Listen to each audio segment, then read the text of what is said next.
Hello and welcome to my review of the Wight King with Baleful Tombblade for Soulblight Gravelords for Warhammer The Age of Sigmar from Games Workshop. Now, one of these models will cost you £12.75, an absolute bargain, and consists of 5 components and a 32mm, like a Primaris, round base. Such a classic little model. You can even get him on a skeletal steed if you wish, for about double the price. I can't remember whether I picked him up separately or whether he came in a box set, but very nice mini. You just need to put a square base on him and you're good to go. He reminds me of Warhammer Fantasy so hard. You just notice that there is a gap there. I might have to fill that up with liquid green stuff at some point. But other than that, he goes together quite well. He's got the baleful blade there. Very Soulblight Gravelords-esque. I love the skeleton. I love the skull. And then you've got keys. I guess they're skeleton keys. You've got even like the cutout on the bottom is squared, isn't it?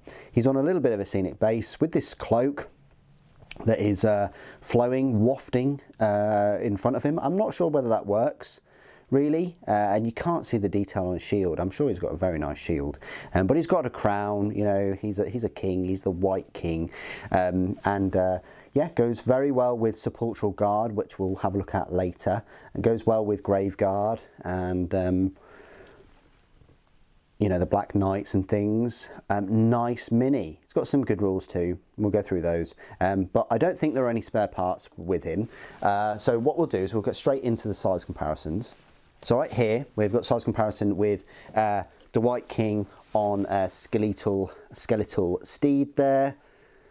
So yeah, I mean, it's hard to say which is my favourite. I'd probably say the one on the skeletal steed is my favourite out of the two. But that just gives you an idea. Next to a direwolf, just gives you an idea of just how big these direwolves are. Sepulchral Guard. I think the Sepulchral Guard are a bit smaller, so that's good that he, a little bit bigger than those. The Vampire Lord right here, which would be another kind of leader HQ choice, I guess. Leader, heroic, hero.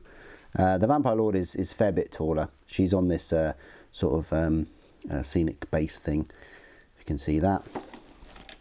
And then why not a Necromancer? Bob the Necromancer, there he is. So yeah, compared to 3 Warhammer 40k minis, we've got a Primaris, Space Marine and Sly Marbo. So Space Marine, he is similar height. I'll probably say just a little bit taller. Sly Marbo, a little bit taller. And then a Primaris is taller. I think the helmet of the Primaris goes above the Wight King's crown. So yeah, not too bad sized mini. Going to be similar size, a bit taller than your Grave Guard as well, which I've not built yet, but they are going to be built soon, and you'll get reviews of those.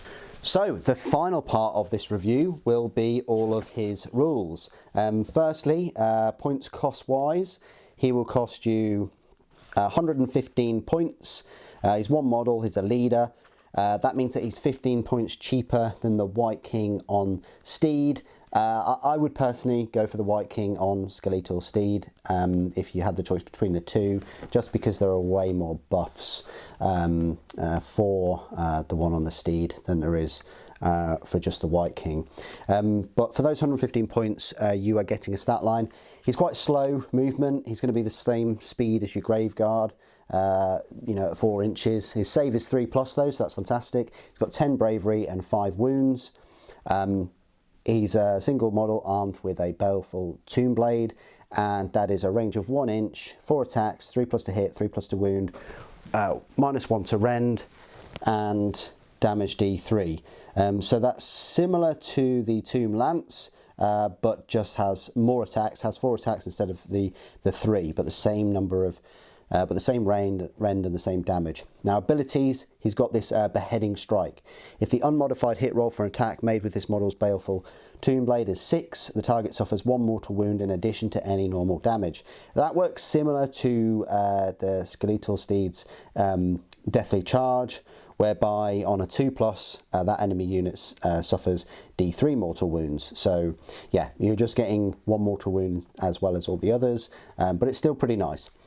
Command abilities, Lord of Bones. It's exactly the same command ability as the Wight King on Skeletal Steed. You can use this command ability in your hero phase. If you do so, pick 1 friendly Death Rattle unit wholly within 12 inches of this model.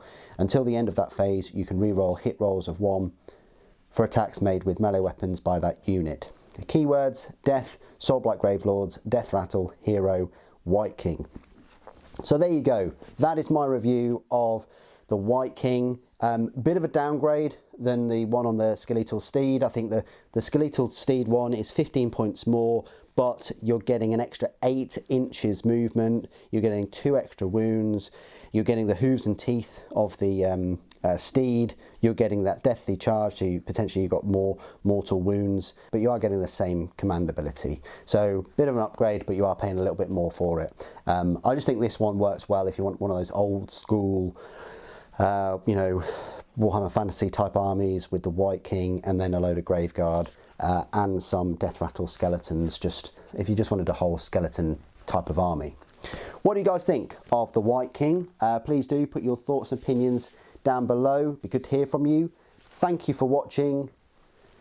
Nagash protects.